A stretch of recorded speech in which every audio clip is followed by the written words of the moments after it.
അടുത്ത ദിവസം രാവിലെ തന്നെ ചെറിയച്ഛനും ചെറിയമ്മയ്ക്കും ഒപ്പം ജിതിനും നീലിമയും നിളയും നകുലിൻ്റെ നാട്ടിലേക്ക് പുറപ്പെട്ടു. ഉച്ചയോടെ അവിടെ എത്തി. സീമയുടെ അമ്മ അവർക്കുള്ള ഊണ് ഒരുക്കിയിരുന്നു. സൗരവും അവരെ പ്രതീക്ഷിച്ച് വീട്ടിലുണ്ടായിരുന്നു. ഊണ് കഴിഞ്ഞ് കുറച്ചു നേരം വിശ്രമിച്ച ശേഷമാണ് അവർ ബാക്കി ബന്ധുവീട്ടുകളിലേക്ക് പോയത്. സൗരവാണ് അവർക്കൊപ്പം എല്ലാവിടെയും കൂട്ടുചെന്നത്.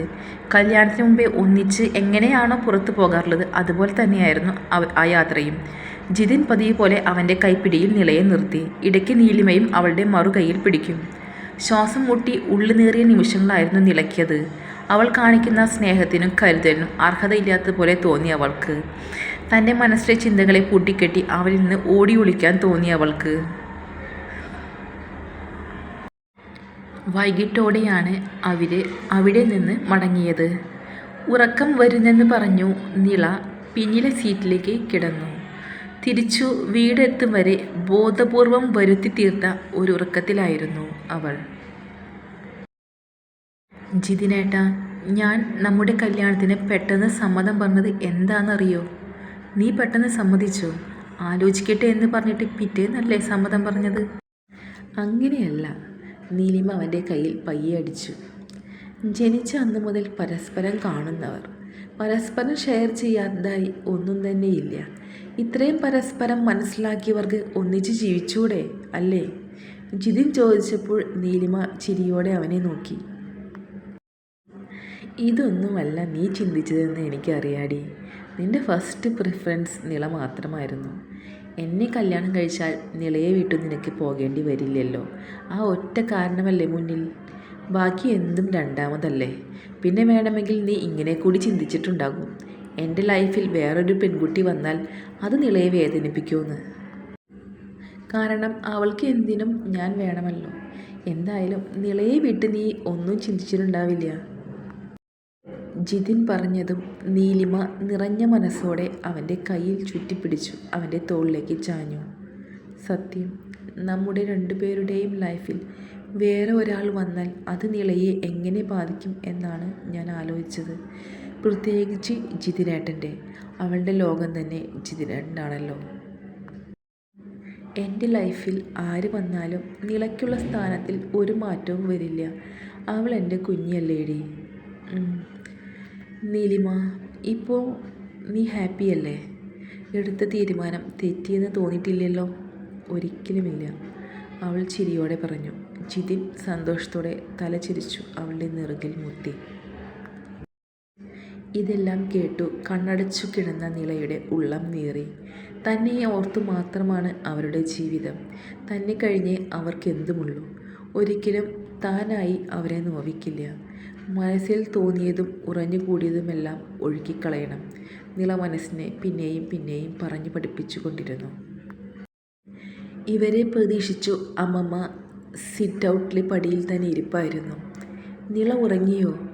സാധാരണ കാർ നിർത്തിയാൽ ഓടിയിറങ്ങി വരുന്നവളാണ്. ഇതിപ്പോൾ അനക്കമൊന്നും കാണാത്തത് കൊണ്ട് തിരക്കിയതാണ്. അവൾ അവിടെ നിന്ന് കയറിയപ്പോഴേ ഉറക്കം വരുന്നെന്ന് പറഞ്ഞു കിടന്നു. അതെന്തു പറ്റി? നീലിമ പറഞ്ഞതും അമ്മമ്മ ഇറങ്ങിച്ചെന്നു. അമ്മമ്മ ഇറങ്ങേണ്ട, ഞാൻ എണീപ്പിച്ചോളാം. ജിതിൻ ഇറങ്ങി പിന്നിലെ ഡോർ തുറന്നു. അവളെ വിളിച്ചപ്പോഴേക്കും നിള എണീറ്റു. ഇല്ലേൽ അവൻ അങ്ങനെയേ പൊക്കിയെടുക്കും എന്നവൾക്കറിയാം. നല്ലോണം ഉറങ്ങിയെന്ന് തോന്നണല്ലോ മോളെ, കണ്ണൊക്കെ ചോന്നു. അമ്മമ്മ പറഞ്ഞതിന് അവളൊന്ന് ചിരിച്ചു. ചെല്ല്, പോയി മുഖം കഴുക്, അല്ലാതെ നേരെ പോയി വീണ്ടും കിടക്കല്ലേ. നിളയും നീലിമയും അകത്തേക്ക് കടന്നതിൻ്റെ പിന്നാലെ അമ്മമ്മ ഉമ്മറത്തിരുന്ന നിലവിളക്ക് കെടുത്തിയെടുത്ത് അകത്തേക്ക് കയറി. ജിതിൻ ഗേറ്റ് പൂട്ടി വാതിലും അടച്ചു വരുമ്പോൾ അമ്മമ്മ സോഫയിൽ ഇരിപ്പുണ്ട്. പോയ വിശേഷങ്ങളൊക്കെ പറഞ്ഞു അവൻ ഡ്രസ്സ് മാറാൻ മുറിയിലേക്ക് ചെന്നു. അന്നേരം കൊണ്ട് നീലിമ മേലു കഴുകി ഡ്രസ്സ് മാറിയിരുന്നു. നീ പോയി അവളെ നോക്കിയേ, ചിലപ്പോൾ അങ്ങനെ കിടന്നിട്ടുണ്ടാവും. കഴിച്ചിട്ട് കിടക്കാന്ന് പറ, ഞാൻ പെട്ടെന്ന് കുളിച്ചു വരാം. നീലിമ ചെന്ന് നോക്കുമ്പോൾ നിള ബാത്റൂമിലാണ്. നിള നിള 2 വട്ടം വാതിൽ കൊട്ടി വിളിച്ചിട്ടാണ് അവളൊന്ന് മിണ്ടിയത്. നീ ആ ഷവറിൻ്റെ അടിയിൽ നിന്ന് തല നനയ്ക്കാതെ പെട്ടെന്ന് ഇറങ്ങിയേ. ആ വരാൻ ചേച്ചി, പൊക്കോ. വേഗം വരണം. നീലിമ താഴേക്ക് ചെല്ലുമ്പോൾ അമ്മമ്മ അവരെ കാത്തിരിപ്പുണ്ട്. മോളെ, നിള വല്ലതും പറഞ്ഞോ? അച്യുതൻ കുറച്ചു മുന്നേ കൂടി വിളിച്ചിരുന്നു. നാളെ നിങ്ങൾക്കൊപ്പം നിലയെയും കൂട്ടി എന്നോട് ചെല്ലാനാണ് പറയുന്നത്. നില സമ്മതിക്കോ? മോള് സംസാരിക്കുക അവളോട്. അമ്മമ്മയോട് നില ഹോസ്റ്റലിൽ നിൽക്കണമെന്ന് പറഞ്ഞത് എങ്ങനെ അവതരിപ്പിക്കും എന്ന ചിന്തയിലാണ് നീലിമ. അമ്മമ്മയ്ക്ക് തിരിച്ചു വീട്ടിലേക്ക് പോകാൻ ആഗ്രഹമുണ്ട്. അച്ഛനും അമ്മയും പോയതിൽ പിന്നെ ഞങ്ങൾക്കൊപ്പം തന്നെയാണ്. അമ്മമ്മ, നിലയ്ക്കിനി 1 വർഷം കൂടിയല്ലേ കോഴ്സ് കഴിയാനുള്ളൂ. അവൾക്ക് സേജിയുടെ കൂടെ ഹോസ്റ്റലിൽ നിൽക്കണമെന്ന് പറയുന്നു. ആര്? നില പറഞ്ഞു അങ്ങനെ? അവരിൽ അമ്പരപ്പിനേക്കാൾ അതിശയമാണ് പ്രകടമായത്. എന്നോട് ഇന്നലെ പറഞ്ഞു. കുറേ പറഞ്ഞപ്പോൾ അവൾക്ക് ഇഷ്ടമാണെങ്കിൽ അങ്ങനെയാവട്ടെ എന്ന് ഞാനും പറഞ്ഞു. ഫ്രൈഡേ ഇങ്ങ് വന്നിട്ട് മൺഡേ രാവിലെ പോയാൽ മതിയല്ലോ. ജിതിൻ എന്ത് പറഞ്ഞു? അവൻ സമ്മതിക്കുമോ? സമ്മതിച്ചിട്ടില്ല. ഞാൻ സംസാരിക്കാം അവനോട്. നീലിമ അന്തം വിട്ടുപോയി. അമ്മമ്മ സമ്മതിക്കുമെന്ന് അവൾ വിചാരിച്ചതല്ല. ജിതിൻ അപ്പോഴേക്കും കുളിച്ചിറങ്ങി വന്നു. നിളയോ? നീലിമയ്ക്ക് അടുത്തേക്ക് ഇരുന്നു കൊണ്ട് അവൻ തിരക്കി. കുളിക്കുക? മോനെ, അച്ഛൻ നേരത്തെ വിളിച്ചിരുന്നു. നാളെ എല്ലാവരും കൂടി ചെല്ലാനാണ് പറഞ്ഞത്. നിങ്ങളുടെ അച്ചാച്ചൻ ഉറങ്ങുന്ന മണ്ണാണ്. അവിടെയാണ് എനിക്കും ആശ്വാസം. നിലയ്ക്ക് കോളേജ് തുറക്കാൻ 4-5 ദിവസം കൂടിയല്ലേ ഉള്ളൂ. ഞായറാഴ്ച ഹോസ്റ്റലിൽ കൊണ്ടു ചെന്നാക്കാം. അമ്മമ്മയും അവൾക്ക് കൂട്ടു നിൽക്കാം. അവളായി പറഞ്ഞ ആഗ്രഹമാണെങ്കിൽ മാറ്റണ്ട, ഹോസ്റ്റലിൽ നിൽക്കട്ടെ. ഇപ്പോൾ തന്നെ കണ്ടില്ലേ 2 ദിവസം ഇവിടെ കിടന്ന് കരഞ്ഞു വിളിച്ച് നടന്നത്. 2 ദിവസമല്ല, നിങ്ങളുടെ കല്യാണം തീരുമാനിച്ചപ്പോൾ തുടങ്ങിയ മുടിക്കെട്ടാണ്. നിങ്ങൾ രണ്ടും തന്നെയല്ലേ അവളെ ഇത്രയും പുന്നാരിച്ച് വഷളാക്കിയത്. എന്നും നിങ്ങൾ 2 ആൾക്കും കൂടെ അവളെ നിർത്താനാണോ വിചാരിച്ചേക്കണേ? എന്തായാലും 1 ദിവസം മാറേണ്ടി വരില്ലേ? അപ്പോൾ ഇപ്പോഴേ മാറി നിന്ന് പഠിക്കട്ടെ, അതാണ് നല്ലത്. സേതി ഇവിടെ 1-2 വട്ടം വന്നിട്ടുള്ള കുട്ടിയല്ലേ?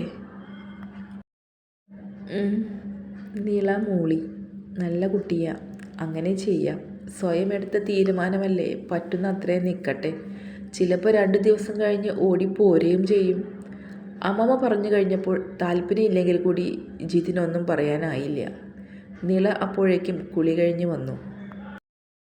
നിലേ, നമുക്ക് ഇവർക്കൊപ്പം ഒന്നിച്ചു പോവാട്ടോ. കോളേജ് തുടങ്ങുന്നതിന് തലേന്ന് ഹോസ്റ്റലിലേക്ക് മാറാം. നില ആശ്വാസത്തോടെ തല കുലുക്കി. അമ്മമ്മ ഇത്ര വേഗം സമ്മതിക്കുമെന്നവൾ കരുതിയതല്ല. വെള്ളിയാഴ്ച വൈകിട്ടിങ്ങ് പോന്നോളണം. എന്നാൽ വന്നു കഴിച്ച് എന്നിട്ട് നേരത്തെ കിടക്കാം.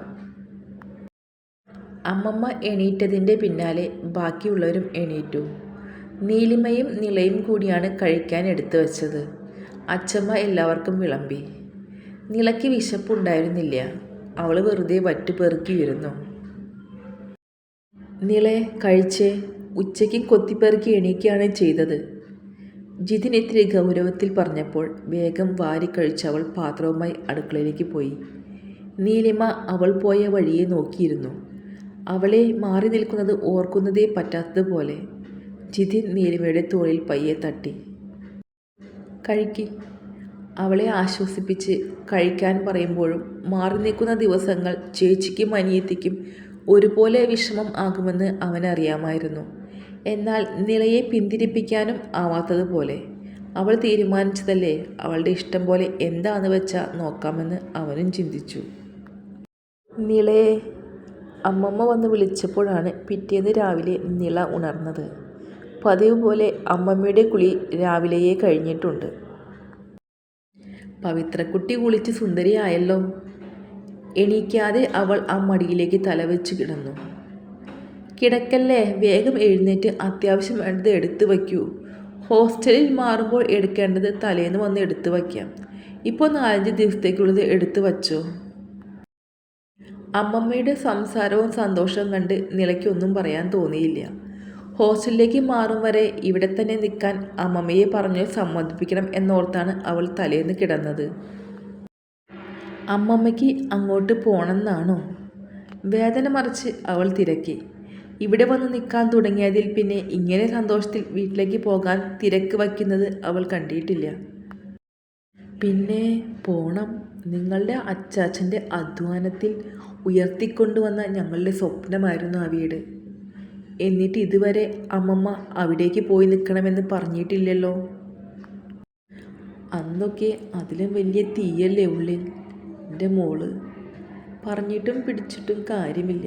ദൈവം അത്ര ആയുസേ കൊടുത്തുള്ളൂ. പക്ഷെ അവൾ ഏൽപ്പിച്ചു പോയ നിങ്ങളെ ഓർത്തും പിടിച്ചു നിൽക്കണതാ. ഇപ്പോൾ നല്ലൊരു ആശ്വാസമുണ്ട് നീലിമയെ ജിതിനെ ഏൽപ്പിച്ചപ്പോൾ. ഇനിയിപ്പോൾ അങ്ങ് മേലോട്ട് പോയാലും ആദിയില്ല. അവർ രണ്ടാളും നിൻ്റെ കാര്യത്തിൽ കുറവ് വരുത്തില്ല. ആ ഒരു ചിന്തയോടെ തന്നെയാണ് ഞാൻ അവരുടെ കല്യാണക്കാര്യം വന്നപ്പോൾ കൂടുതൽ താല്പര്യം കാണിച്ചത്.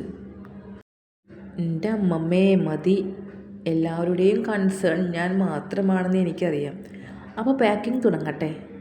ഇനിയൊരു സംസാരം നിൽക്കാതെ നില വേഗം എണീറ്റു. തുടരും. സ്നേഹത്തോടെ, അഭിനവി.